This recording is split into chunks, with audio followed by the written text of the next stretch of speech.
This is Juneal Holder, and you're listening to Soul Reflections. If you are that, be that on junealholder.com. Thank you for your time.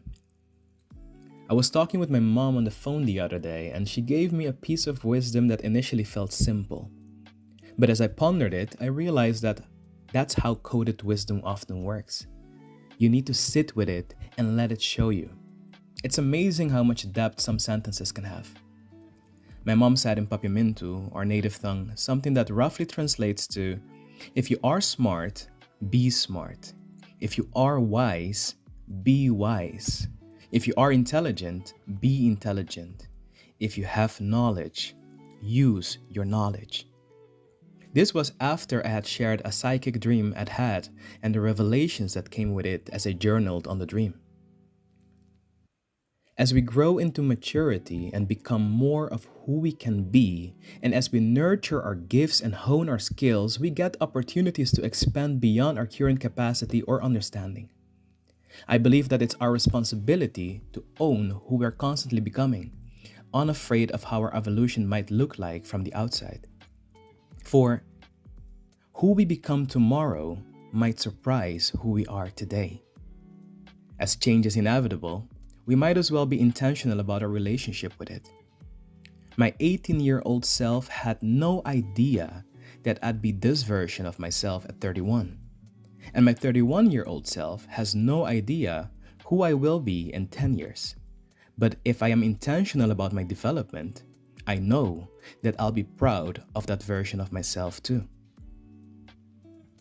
Going back to the inspiration for this post, while I've always been sensitive, I've never sat with my psychic skills or tapped into the powers they hold.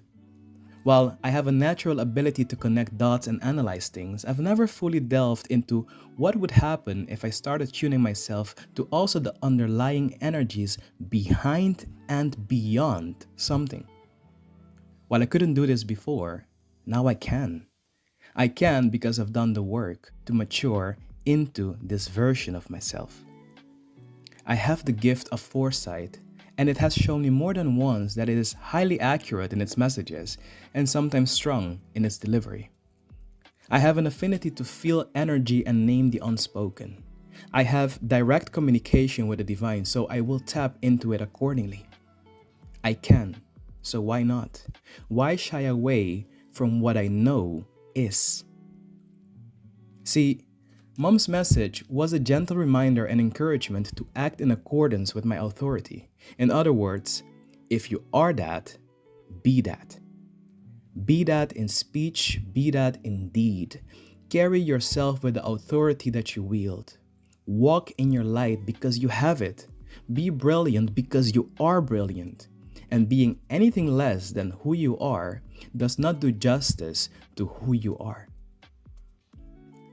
So very often we dim our light to not be too much. Ma reminded me to be all that because I am all that. Not only am I smart, I am intelligent. Not only am I knowledgeable, I am wise. Not only am I strong, I am mighty. Not only am I kind, I am love. So I must act accordingly and responsibly. Let this be your reminder and encouragement to act in accordance with who you are. And as you become more, be more. For why would you be less than who you are? You feel me?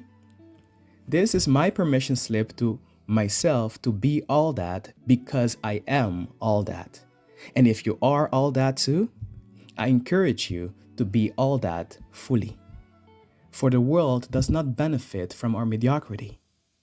Life needs us at full capacity. So be that. With love, June.